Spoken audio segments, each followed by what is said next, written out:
Thank you to all speakers for staying within the time limit, and I call the opposition spokesperson Toby Perkins, who can have an extra minute. Oh, sorry. You can have an extra minute. Thank you. That's very kind. Appreciate it. Well, thank you, Ms Rees. It's a great pleasure to serve under your chairmanship. Even more now I know you're feeling benevolent. I'd like to congratulate the honourable member for the Isle of Wight for securing this debate and thank him for sight of his speech in advance. I was expecting to have to express my admiration for his optimism that we might in 1 hour address the many areas of improvement required in our educational system. However, as his speech made clear, he doesn't propose to have all the answers in this speech or even to have addressed all the questions, but has very sensibly identified some of the issues that a Royal Commission might look at and make some practical suggestions for consideration. This debate is timely and the need for substantial action is acute, as we heard from many different contributors. And the Honourable Gentleman from the Isle of Wight understandably spent some time on the specifics of the education challenges on the island, but also identified 3 national areas for consideration: term and holiday periods, the use of technology and the coherence of the DfE's wider approach to education. On term times, he raised some interesting issues. There are many challenges which come with the kind of approaches that he outlined, but I agree that it's useful to discuss these challenges. My honourable friend from Mitcham and Morden spoke passionately about the remote support scheme and the digital divide, and said that each click had increased the attainment gap. But notwithstanding the number of schools that have struggled to access devices and the number of colleges that have been completely left out, on technology, I echo the Honourable Gentleman from Isle of Wight's endorsement of the fine work done by many schools and colleges to ensure the academic vacuum that existed in the first lockdown was much improved in subsequent ones. And I agree that at a time when we need young people to leave our educational establishments totally tech-savvy, this crisis has opened opportunities that must not simply be set aside in a return to business as usual post-COVID.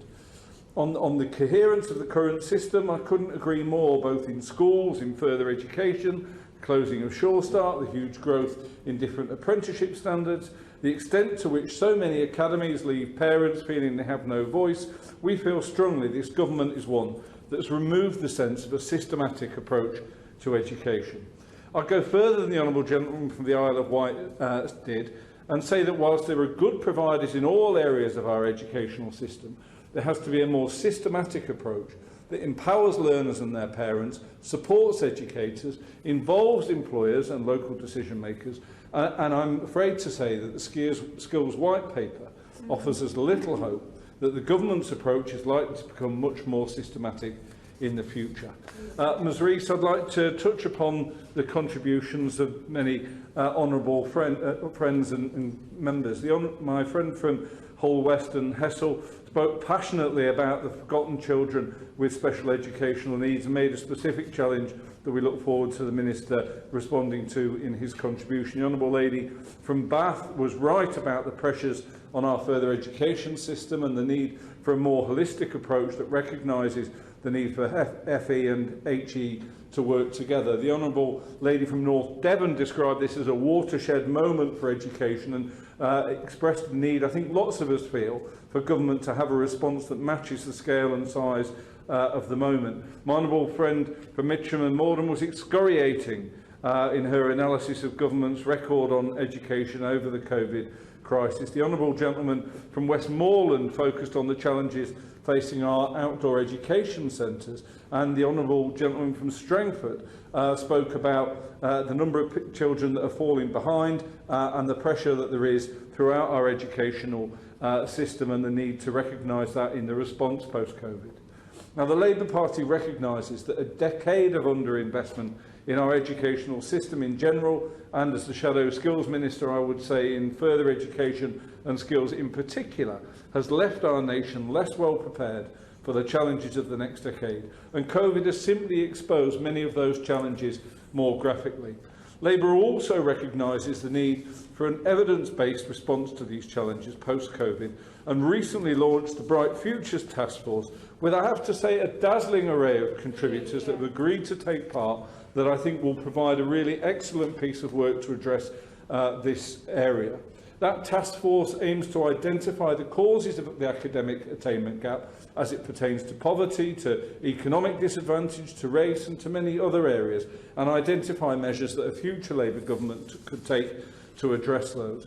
Specifically, government must acknowledge that there is a race attainment gap which goes wider than class disparities and set specific targets and positive steps to address the number of BAME students who go from outperforming white students at level 2 to getting worse university and work offers and outcomes at level 3 and beyond. We also identify many systematic failings with the government's approach to skills. Many of these have been caused by the missteps of the last 10 years, but we're anxious that the Skills White Paper will continue to envisage an approach to education and skills which is far too corporate, continues to leave thousands of SMEs and young people on the sidelines.